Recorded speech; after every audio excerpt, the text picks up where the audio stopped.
The Versace coat hung like a prophecy in our stockroom, though I didn't know it yet. Black cashmere with gold threading, $8,000 of Italian craftsmanship that would ultimately cost my wife everything she'd built. But I'm getting ahead of myself. Stories like mine, stories of betrayal and poetic justice, they need to start at the beginning when you still believe in things like trust and partnership and the sacred bond of marriage. My name is James Thornton, and until 6 months ago, I managed my wife's high-end boutique in Charleston's most exclusive shopping district. Victoria's Velvet sat between a Rolex dealer and an art gallery that sold paintings worth more than most people's houses. The rent alone could have fed a small village for a year, but Victoria insisted that luxury retail was all about location, perception, and what she called aspirational adjacency. James, darling, she'd say, in that peculiar accent she'd developed. Not quite British, not quite Southern, but something she'd crafted like one of her window displays. Our clients don't just buy clothes, they buy proximity to excellence. I'd nod and return to my spreadsheets, the endless columns of numbers that told the real story of Victoria's Velvet. 5 years ago, I'd left my position as senior accountant at Morrison Blackwood and Associates to help her build this dream. She had the vision, the taste, the connections. I had the financial acumen and, more importantly, the credit score that made the initial lease possible. "You're the only man I trust with my dreams," she'd whispered. That night we signed the papers. Her perfume, always Chanel No. 5, making me dizzy with possibility. Together, we'll build an empire. Empires, I've learned, are often built on foundations of sand. The morning everything changed started like any other Thursday. October in Charleston carries a particular kind of light, golden and heavy, like honey poured through antique glass. I arrived at the boutique at 7:30, an hour before opening, to receive a shipment from one of our regular suppliers. The delivery guys knew me well enough by now to joke about my coffee addiction. "Morning, Mr. T," Marcus called out, wheeling in boxes on a hand truck. "Got your Italian stuff here. That Alessandro guy, he sure knows how to pack things fancy." Alessandro Rossi. Even hearing his name now makes my jaw clench, though at the time I thought of him as nothing more than one of our better suppliers. He specialized in leather goods, handbags, belts, small accessories that carried markup percentages that would make a casino owner blush. 4 times a year, he'd fly in from Milan with his collection previews, staying at the Bellman Hotel 3 blocks away. "The European way of doing business," Victoria always said, "is about relationships, not just transactions." She'd studied Italian, she told me, back in college. Just enough to handle negotiations to make our European suppliers feel comfortable. During Alessandro's visits, she'd often work late, cataloging new pieces, she said, determining optimal pricing strategies. I'd bring her dinner some nights, finding her surrounded by tissue paper and boxes, her reading glasses perched on her nose as she examined stitching with a jeweler's loop. "You work too hard," I'd tell her. "Success demands sacrifice, darling," she'd reply, not looking up. The Thursday that changed everything, I was conducting our monthly inventory. It's tedious work, scanning barcodes, checking items against our database, ensuring our insurance documentation was current. Victoria usually handled the floor during inventory days, charming customers while I counted and cataloged in the back. The Versace coat was the third item I processed that morning. New arrival, not yet tagged for the floor. As I lifted it to check the inner label for care instructions, something crinkled. The sound was distinct, paper, but not the usual tissue paper we used. Curious, I reached into the inner pocket, the one designed for cigarettes or theater tickets in a more elegant era. The envelope was cream-colored, expensive stationery with a watermark I couldn't identify. No address on the outside, just Victoria, written in fountain pen ink. The kind of blue-black that comes from those $300 pens Alessandro always carried. I should have put it back. Should have walked out to the floor and handed it to my wife with a casual, "Found this in the new inventory." Should have, but didn't. Because 12 years of marriage teaches you to recognize the tremor frequencies of your own intuition, and mine was suddenly screaming. The letter was in Italian. Of course it was. I pulled out my phone, opened Google Translate, and began typing, word by careful word. My high school Spanish helped a little. Some words were similar. But technology did most of the work.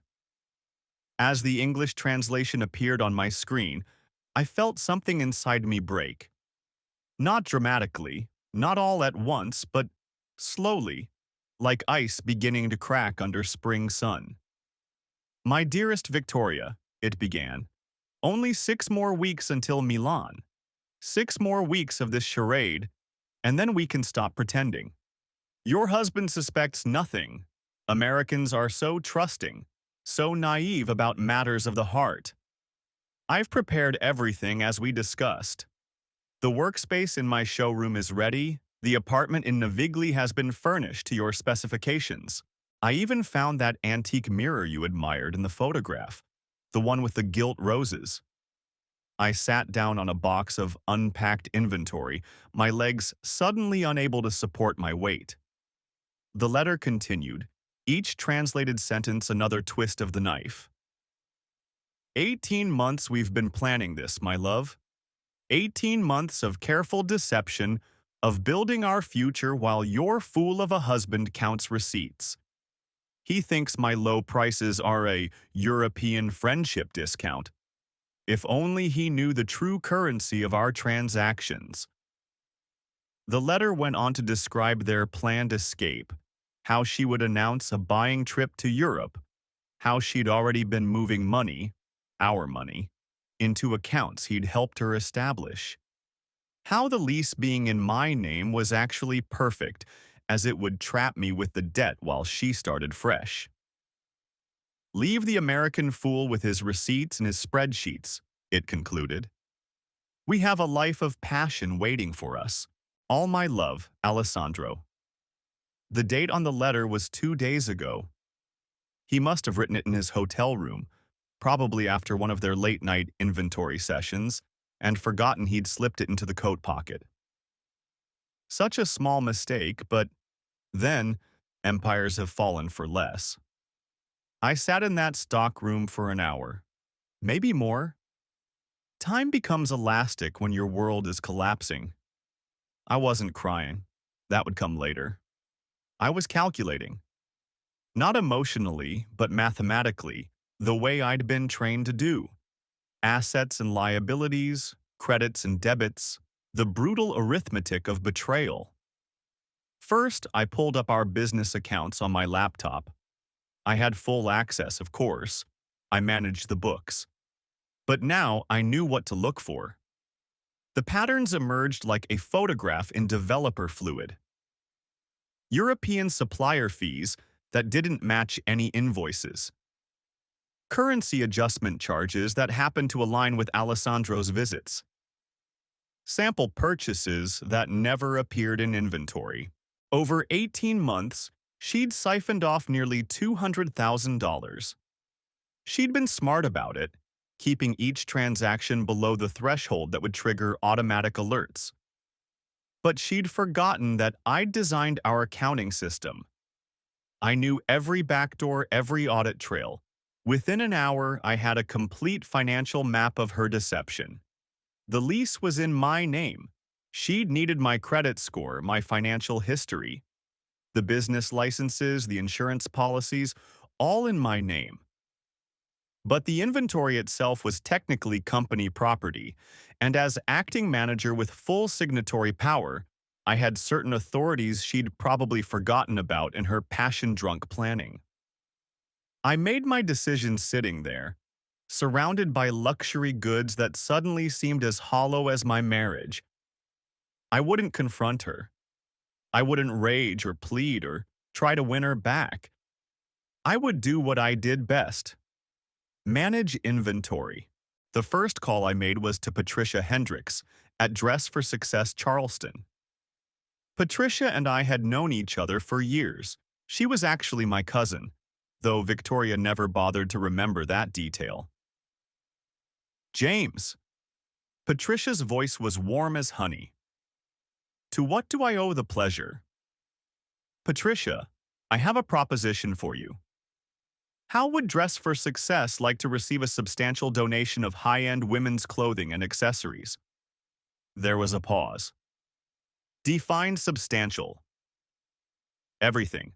The entire inventory of Victoria's velvet. The silence stretched longer this time. James, is everything all right? It will be, I said. Can you have trucks at the boutique Saturday morning, 5 a.m.? That's 2 days from now. Yes. And Patricia, bring multiple trucks. You'll need them. My next calls were to the Charleston Veterans Foundation and the Holy City Homeless Coalition. Same conversation, same disbelief, same agreement. 3 charities, 3 trucks. One morning that would redefine the concept of charitable giving in Charleston society. I spent the rest of Thursday and all of Friday preparing. I photographed every single item in the store, documenting everything for insurance purposes. I downloaded all our security footage to a personal drive. I created detailed inventory lists with retail values. And I drafted a donation receipt that would stand up in any court in the country. The language was important. As acting manager with signatory authority, I was making an executive decision to donate aging inventory for tax purposes. All perfectly legal, all completely binding. Friday evening, Victoria mentioned she had a spa appointment Saturday morning. The usual? I asked, not looking up from my laptop. The full treatment, she said. I need to de-stress. Alessandro's coming next week, and these preview weeks are always exhausting. Take your time, I said. You deserve it. She kissed my forehead absently, already mentally elsewhere. Probably in Milan, in that apartment in Navigli with the antique mirror. Don't wait up tonight. I need to review the European accounts. Of course.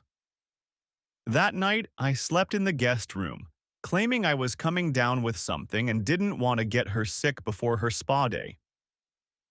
In reality, I couldn't bear to lie next to her, knowing what I knew, planning what I planned.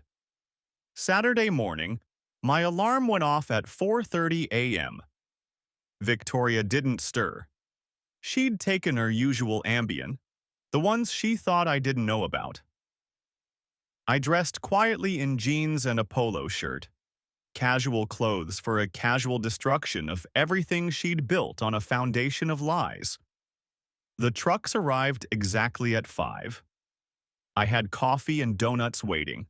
Good ones from Brown's Bakery because the volunteers deserved better than chain store pastries for what they were about to do. Mr. Thornton, Patricia said, climbing out of the first truck. She was dressed for work, her silvering hair pulled back in a ponytail. You're really doing this? Every last piece, I confirmed, handing her the donation receipt to sign. The volunteers' reactions as we began loading were something I'll treasure forever. These were people accustomed to receiving corporate cast-offs, last season's mistakes, the clothes that wouldn't sell. Instead, they were carefully packing Hermes bags with tissue paper, wrapping Chanel suits in protective plastic, cushioning Louboutin shoes like precious artifacts. Sir, one young volunteer said, holding a beaded Valentino gown, this still has the tags. $8,000. That'll help someone feel confident at a job interview, I said. A job interview? Or maybe a charity gala. You never know where life will take you. We worked with quiet efficiency, the volunteers understanding that something momentous was happening, even if they didn't know the details. Box after box, rack after rack, the boutique emptied like a magic trick in reverse. Even the mannequins went, their elegant poses now destined for charity shop windows. The display cases, the gilt-edged mirrors, the Persian rug that Victoria had spent 3 months selecting. What about this? Marcus, the delivery driver who decided to help out, held up the Versace coat. That stays, I said. It goes on special display. By 7:30, the boutique was completely empty except for 3 things. A folding card table I'd brought from our garage, a metal folding chair, and the Versace coat hanging on a single remaining rack. The space echoed like a cavern, our footsteps bouncing off bare walls that had once held paintings of fashion icons. I'd prepared a sign, hand-lettered on poster board with the same attention to detail Victoria put into her window displays. Closed for remodeling of values. James, Patricia said quietly, surveying the empty space, the retail value of what you've donated. $2.3 million, I said, give or take. You know this will make the news. I'm counting on it. At 8 o'clock sharp, I posted on Victoria's Velvet's Instagram account. She'd built quite a following. 23,000 followers who loved her curated vision of Southern luxury. The post was simple. A photo of the empty boutique and the caption, "Proud to announce Victoria's Velvet has donated entire inventory to Charleston charities. Every piece finds a new home with someone who needs it more. Charleston gives, blessed to give, new beginnings." I tagged every local news station, every fashion blogger, every society reporter who'd ever covered the boutique. Then I sat back in my folding chair and waited. The digital explosion was immediate. Within minutes, the post had hundreds of likes and dozens of comments. Is this real? OMG amazing. This is why we love Charleston. The shares started multiplying exponentially. Someone at Channel 4 must have been scrolling social media with their morning coffee, because by 8:45, a news van was pulling up outside. I stayed inside, visible through the glass doors but not engaging. Let them wonder. Let them speculate. Let the story build its own momentum. By 10 o'clock, the post had 10,000 likes and had been shared over 3,000 times. Empty Boutique was trending locally. The news vans had multiplied, channels 4, 7, and 11, plus a crew from the local NPR station. High-end shoppers were arriving for their Saturday browsing, only to find cameras and an empty store.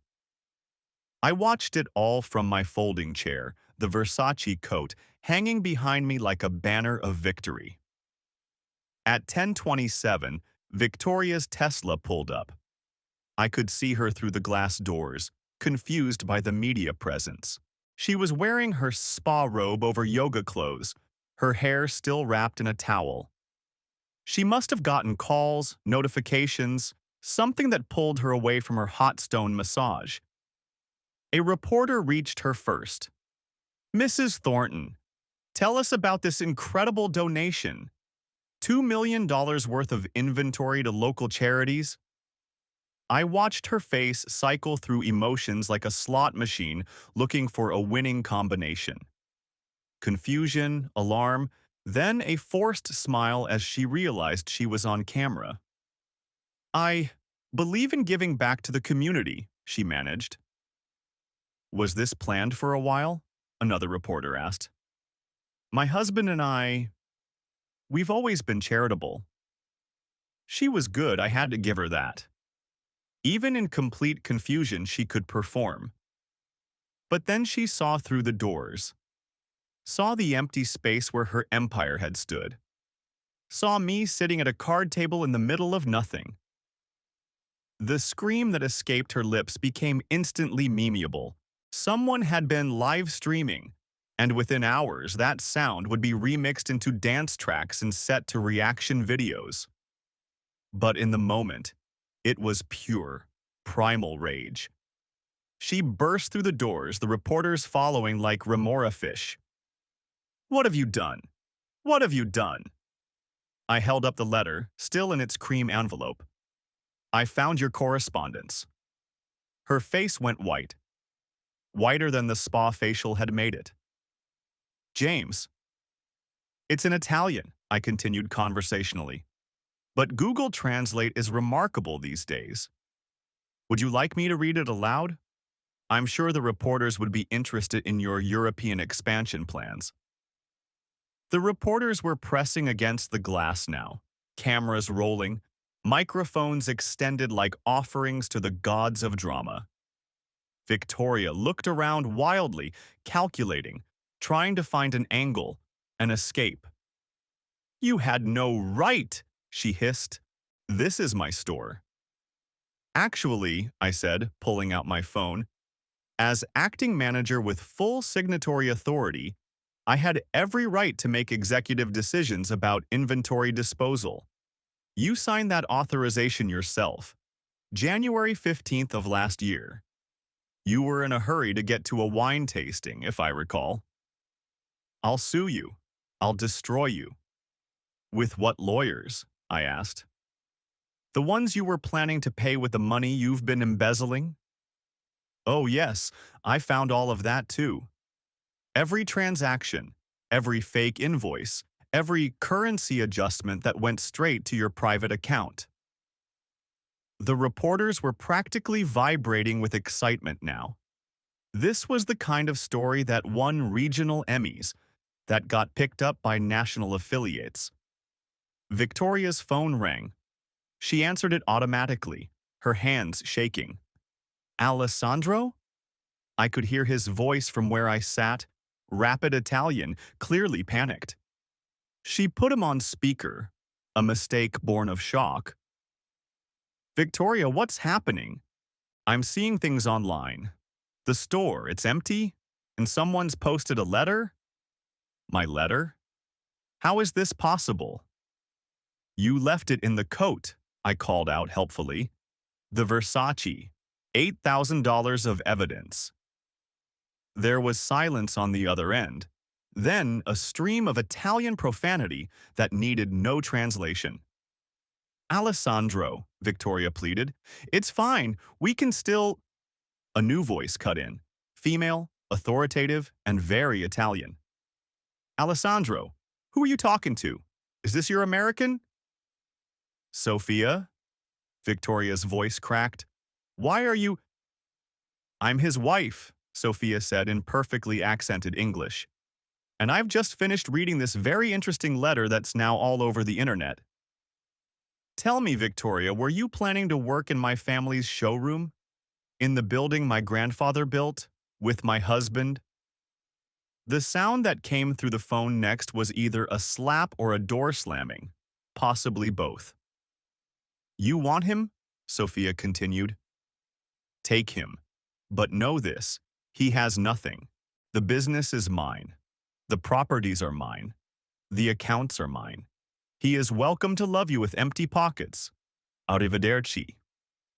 The line went dead.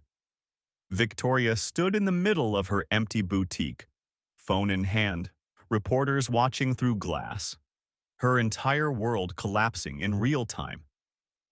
It was almost enough to make me feel sorry for her. Almost. "The lease," she said suddenly, grasping at straws. "The lease is in your name. You'll have to pay $18,000 a month," I agreed, "for 5 more years. Unless, of course, the lease is transferred as part of the divorce settlement. Which reminds me," I pulled out another document. "I filed this morning, at 4:59 a.m. to be precise, just before the donation. The boutique was listed as a marital asset at that time. Then, 1 minute later, it became a charitable contribution. Interesting how timing works. You planned this. It wasn't a question. I managed it, I corrected, just like I've managed everything else while you were managing your Italian lover. The door chimed as someone entered. Mrs. Governor's wife, I never did learn her first name, swept in wearing Chanel sunglasses despite the October clouds. Victoria, darling, I'm here for my Dior bag, the one you were holding for. She trailed off, taking in the empty space, the cameras outside, Victoria in her spa robe. What's happened? Your bag has been donated to Dress for Success, I said, handing her a business card I'd had printed. Someone who really needs it will use it for job interviews. Tax-deductible receipt available upon request. She looked at the card, at me, at Victoria, then outside at the cameras. Like any good politician's wife, she immediately understood the optics. How wonderful, she declared loudly enough for the microphones to pick up. Victoria, you should have told me you were doing something this generous. I would have contributed from my own closet. And with that, she swept back out, already on her phone, probably calling her publicist to figure out how to capitalize on her association with this act of charity. The next few hours were a blur of arrivals. Judge Thompson's daughter, looking for her wedding dress fitting. The country club president, expecting to pick up auction items. Each one found the same thing: an empty store, a simple business card, and a story that would dominate Charleston society gossip for months. I'd prepared for this, of course. Every customer who'd had an items on hold or an alteration received the same message. Their pieces had been donated to worthy causes, and they were welcome to claim a tax deduction for their contribution to charity. It was brilliant in its simplicity. No one could complain without looking uncharitable. By noon, the empty boutique had become a pilgrimage site. People were taking selfies in front of the windows, posing with the "Closed for Remodeling of Values" sign. Someone started a TikTok challenge where you stood in an empty room and declared what toxic thing you were donating from your life. Victoria had long since fled, but not before trying one last gambit. She'd called the police claiming theft. Officer Reynolds, whom I'd known since our kids played Little League together, back when we thought we'd have kids, took her statement with professional patience. Ma'am, do you have any documentation that suggests the inventory was taken without authorization? He's my husband. He can't just... Actually, Officer Reynolds said, reviewing the donation receipts I'd provided. As acting manager with signatory authority, Mr. Thornton appears to have operated within his legal rights. These are legitimate charitable donations with proper documentation. But it's my store. The lease is in his name, ma'am. The insurance is in his name. The business licenses show him as co-owner with management authority. Unless you can show me documentation that explicitly prevents him from making inventory decisions. She couldn't, of course, because she'd been so focused on her escape plan that she'd never bothered to protect what she was leaving behind. The story went national by evening. Husband donates cheating wife's entire boutique to charity was the general headline, though some got creative. The New York Post went with empty vessels, while someone at BuzzFeed created, "This man donated his wife's entire store, and the internet can't even." But the best part, the part that still makes me smile, came later that evening. Patricia called from the homeless shelter. "James, you need to see this." She sent me a photo. It was from their emergency shelter where they'd set up a boutique area with some of the donated items. A woman who'd lost everything in a house fire was trying on the Valentino gown, the one with $8,000 worth of beading. She was crying, but smiling, looking at herself in a mirror they'd installed. She has a job interview Monday, Patricia explained, for a position at a law firm. She was going to wear her only suit, the one she'd been sleeping in. Now she says she feels like she can conquer the world. What about the rest? We're holding an auction next week. The items are too valuable to just give away. We can help so many more people with the proceeds. James, we're estimating we'll raise at least $400,000. That's enough to fund our programs for 2 years. The auction was a sensation. Charleston society couldn't resist the opportunity to buy pieces from the infamous empty boutique story. The bidding was fierce, prices exceeding retail in some cases. The Hermes bags in particular started a bidding war between two prominent families who'd been feuding for generations. But the moment that turned the event from auction to legend came when Sophia Rossi walked in. She was exactly what you'd expect from Milanese old money. Elegant, understated, and absolutely terrifying. She bid on every single piece from Alessandro's collection, winning them all at absurdly high prices. These belong in the hands of people who understand their value, she announced to the room. Then, in a gesture that had everyone recording on their phones, she immediately donated everything back to the shelter. For the women who need to feel powerful, she said, looking directly at the news cameras. Real power comes from generosity, not from stealing what belongs to others. The shelter raised $600,000 that night.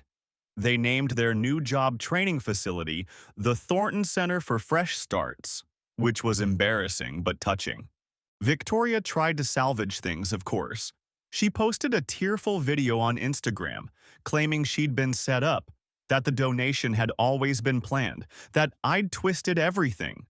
The comments section destroyed her.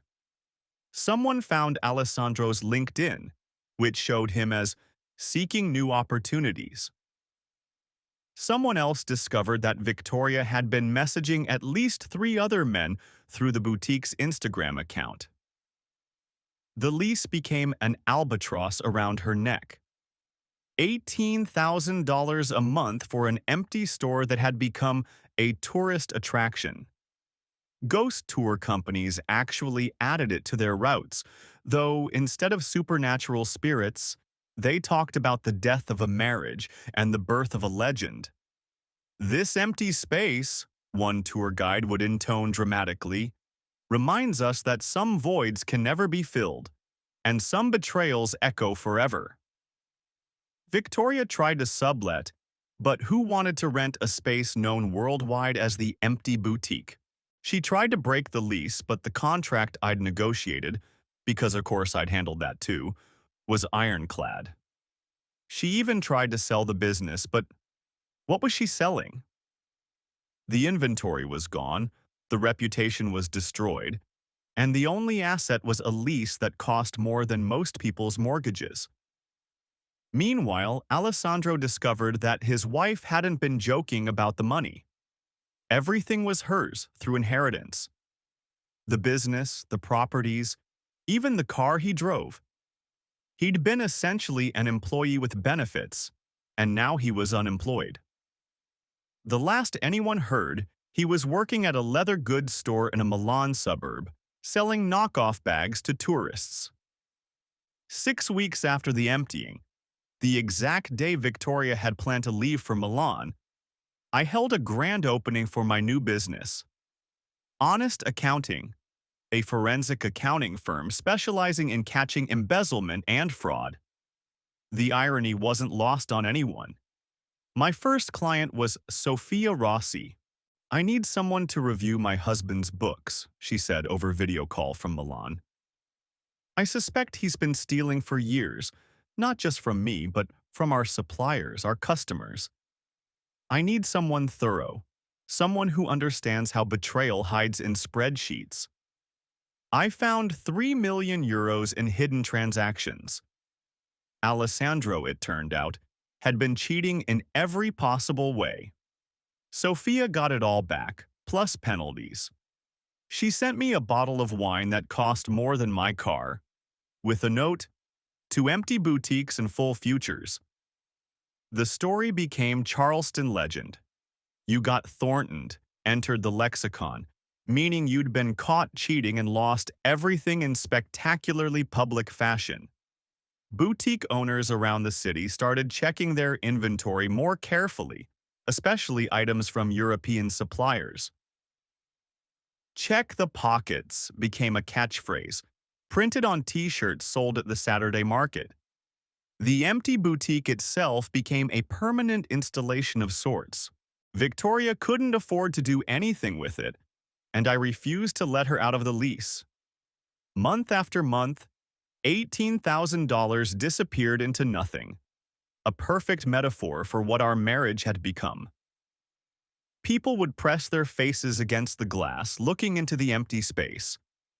Someone created an art installation inside, with my permission, a single red dress on a mannequin that rotated slowly, eternally, window shopping in a store with nothing to sell. The artist called it Desire and Consequences. Local news did a 1-year anniversary special. They interviewed the women who'd received the donated clothes, showing how the items had changed their lives. The woman in the Valentino gown had gotten the law firm job and was now a junior partner. A veteran's wife had worn a Chanel suit to defend her dissertation and was now Dr. Williams. A formerly homeless teenager had sold a donated Hermes bag to pay for her first semester of college. They tried to interview Victoria, but she'd left Charleston by then. Moved to Atlanta, I heard, working as a personal shopper at Nordstrom. Still stylish, still put together, but no longer the owner of anything except her memories and her debt. They did interview me, standing in front of my successful accounting firm, business booming from clients who wanted someone who could spot deception in the details. "Do you regret destroying the boutique?" the reporter asked. "I didn't destroy anything," I said. "I transformed it.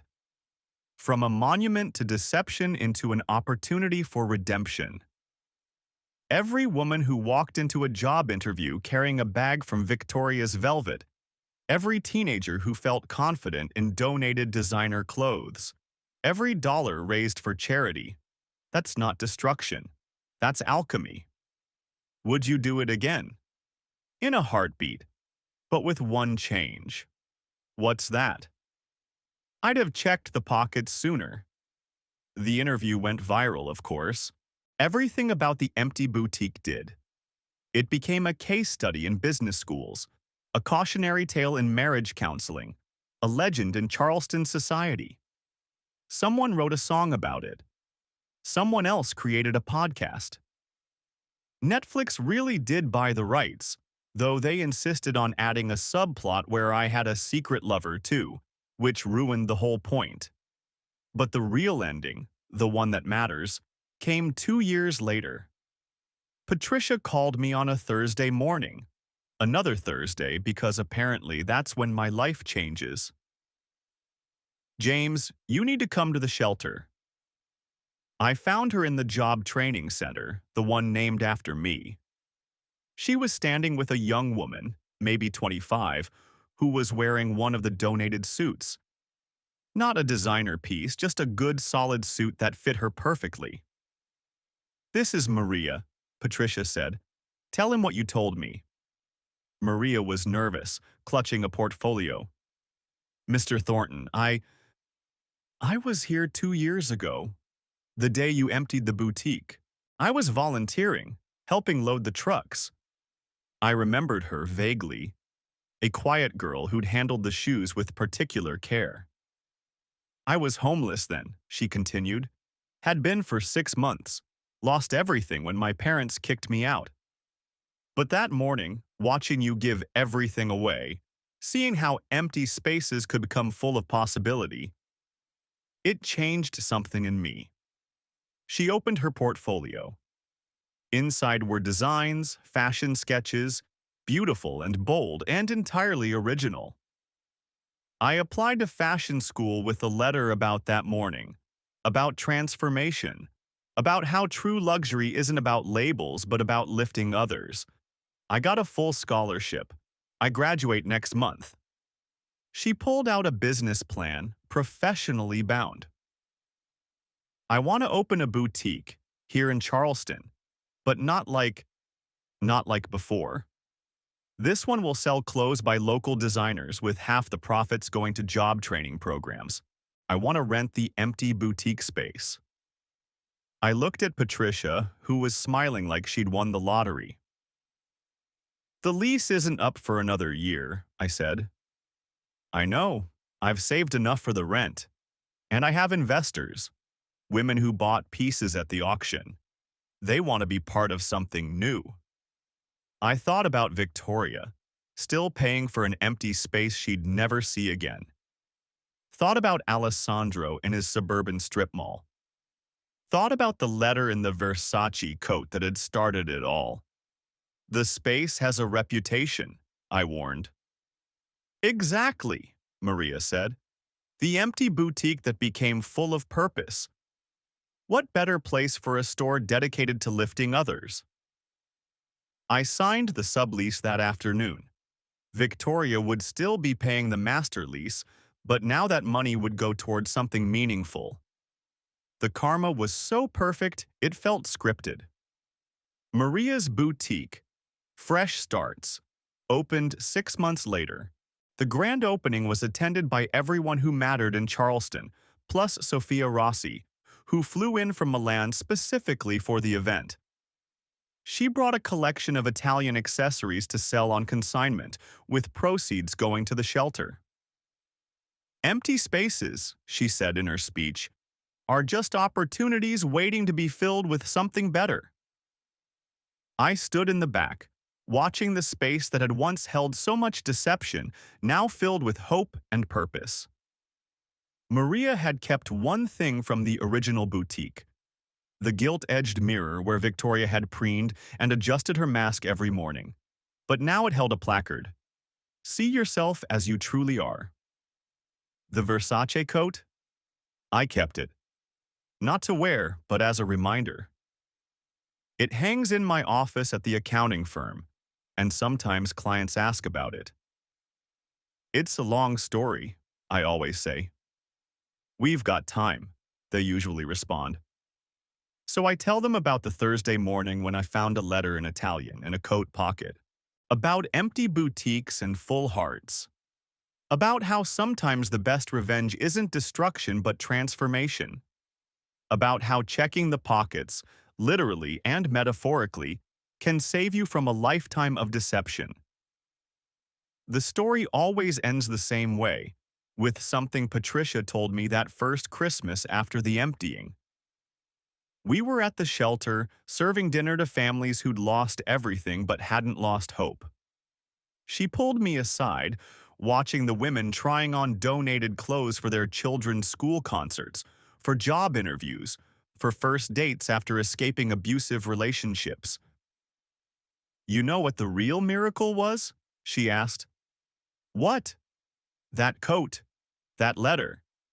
Alessandro putting it in that specific pocket of that specific coat that you would specifically check. What are the odds? Lucky, I guess. She smiled, that knowing smile she'd had since we were kids. Luck had nothing to do with it. I saw them, James, at the Belmond Hotel 3 weeks before you found the letter. Saw them in the lobby, all over each other. I knew about the affair. You knew? I also knew you did inventory on Thursdays. Knew you always checked pockets for left-behind items. And I might have suggested to our mutual friend at Versace that the black cashmere coat would be perfect for Victoria's fall collection. Might have made sure it was hung front and center in the delivery. Patricia. Empty stores can be refilled, James. Empty hearts just echo. You deserved better than echoes. I think about that conversation often, about the interconnected web of choices and chances that led to that Thursday morning. About Patricia, who'd lost everything in her own divorce years before, carefully orchestrating justice. About Sophia, who'd known about her husband's affairs for years but needed proof. About Maria, who'd been sleeping in her car the night before she helped empty the boutique. All of us connected by emptiness, and all of us choosing to fill it with something better. The boutique still generates headlines occasionally. 5 years later, the empty boutique that changed Charleston. Victoria never responded to requests for comment. Alessandro apparently married a wealthy widow in Rome, though Sophia assures me the woman knows exactly what she's getting. The charity auction became an annual event, raising millions over the years.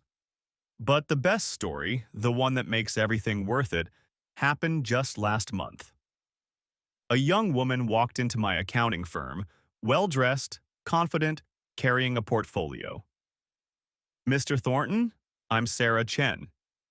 I'm here about the junior accountant position."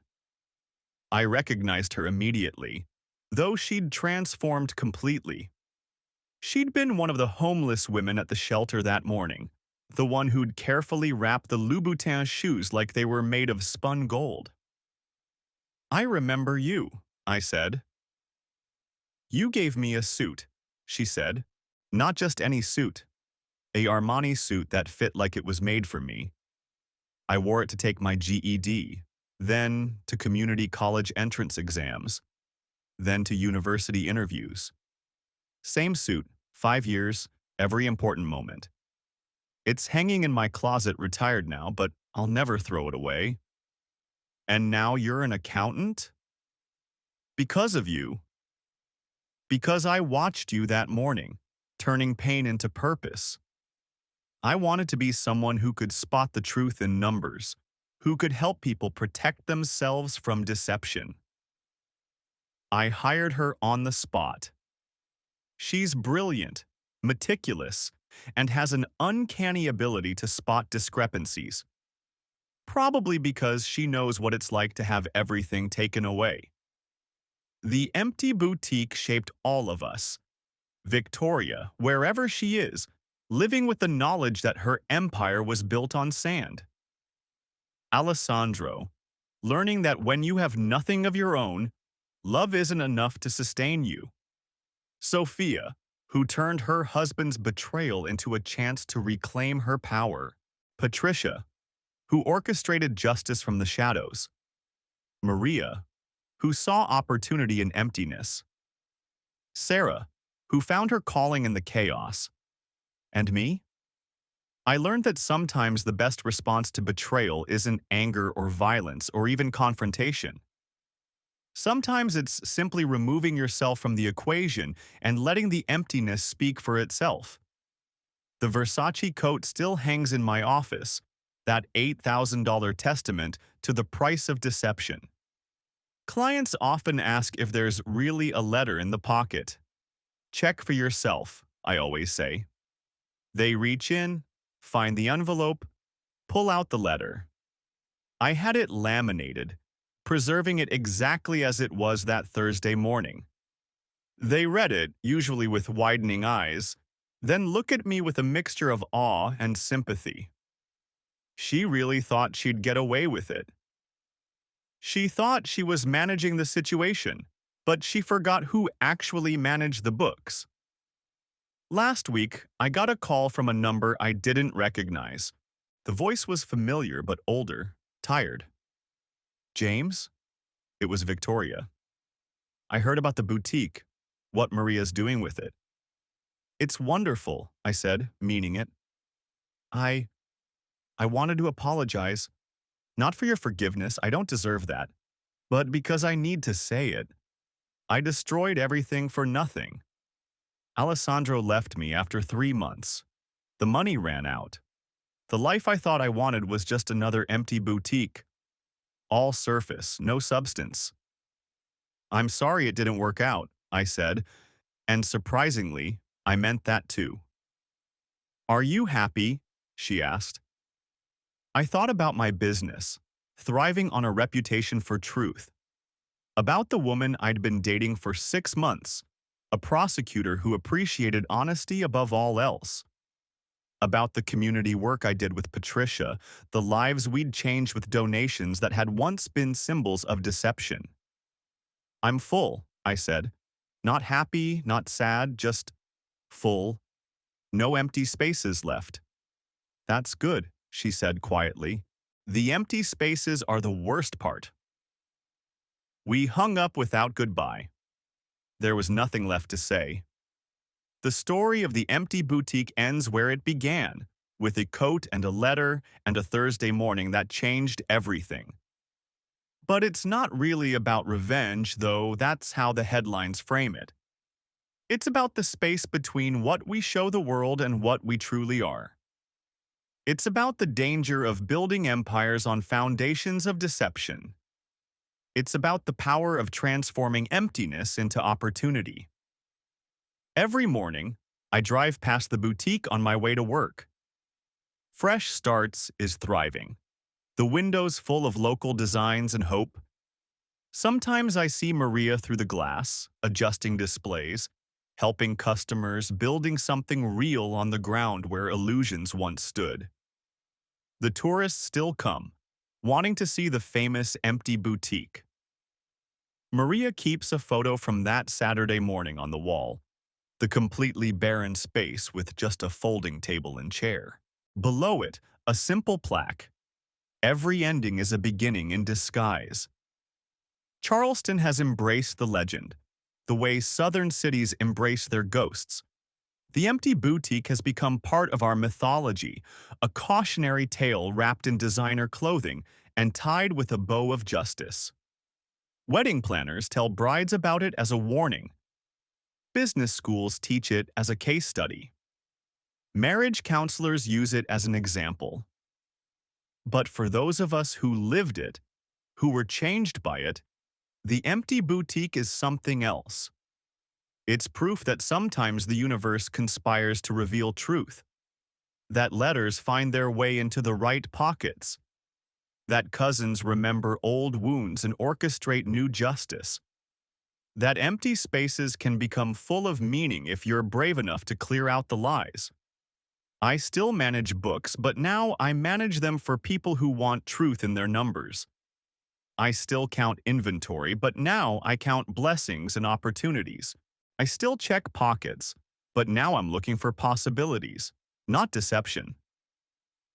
The Versace coat hangs in my office, worth $8,000 but priceless in its lessons. Sometimes when I'm working late, I look at it and remember that Thursday morning when everything changed. The weight of the letter in my hand. The sound of Italian being translated into truth. The moment I decided that empty was better than false. People ask if I regret giving everything away. If I wish I'd handled it differently. If I miss what we had built together. I tell them the truth. I didn't give anything away, I transformed it. Every designer bag became dignity for someone who'd lost theirs. Every expensive dress became confidence for someone starting over. Every donated item became a seed of possibility in someone else's garden. Victoria took $200,000 and 18 months of lies to Milan. I gave $2 million and 12 years of truth to Charleston. The math is simple when you know how to read the books. The empty boutique stands as a monument to that mathematics, to the calculating precision of karma and the compound interest of kindness. It reminds us that everything we build on lies will eventually stand empty, but everything we give in truth will multiply beyond our imagining. And sometimes, on Thursday mornings, when the light falls just right through my office windows, I take the letter out of the Versace coat and read it again. Not from bitterness or nostalgia, but as a reminder to check the pockets, a reminder that truth has a way of finding us, a reminder that empty spaces are just opportunities waiting to be filled with something better. The boutique is full again now, full of purpose and possibility, and the kind of fashion that empowers rather than deceives. But we still call it the empty boutique because some stories are too good to let go, and some lessons are too important to forget. And somewhere in Charleston, in closets and wardrobes and carefully preserved collections, hang the pieces from that legendary donation. Each one a reminder of the morning when one man's pain became a city's gain, when betrayal became benevolence, when an empty boutique became full of meaning. That's the real revenge, if revenge is even the right word. Not destruction, but transformation. Not emptiness, but opportunity. Not the ending of a story, but the beginning of 1,000 better ones. The Versace coat hangs in my office, $8,000 of Italian craftsmanship, holding a letter that cost a marriage but built a legend. And sometimes when young accountants ask about it, when clients wonder about its significance, when visitors want to know if the story is really true, I tell them, check the pockets. You never know what truth you'll find there. And in Charleston, in the boutique that was empty and is now full, in the shelter named after an act of angry charity, in the closets of women who walked into new lives wearing donated designer clothes, the story continues. Not my story anymore, but theirs. The ones who filled the empty spaces with something real. That's the legacy of the empty boutique. Not the revenge, not the drama, not even the justice, but the proof that empty spaces are just invitations to begin again. And that sometimes the best thing you can do with a broken empire is give it away, piece by piece, until all that's left is the truth and the possibility of starting over. The coat hangs in my office. The letter sits in its pocket. The boutique stands full of new dreams. And every Thursday morning, I remember the weight of that envelope in my hand and feel grateful for the Italian lesson I never wanted but desperately needed. Because in the end, Alessandro was wrong about one thing. He called me a fool for trusting, for believing, for not seeing what was happening right in front of me. But fools don't check pockets. Fools don't read the fine print. Fools don't transform betrayal into benevolence. And fools definitely don't turn an empty boutique into a full life.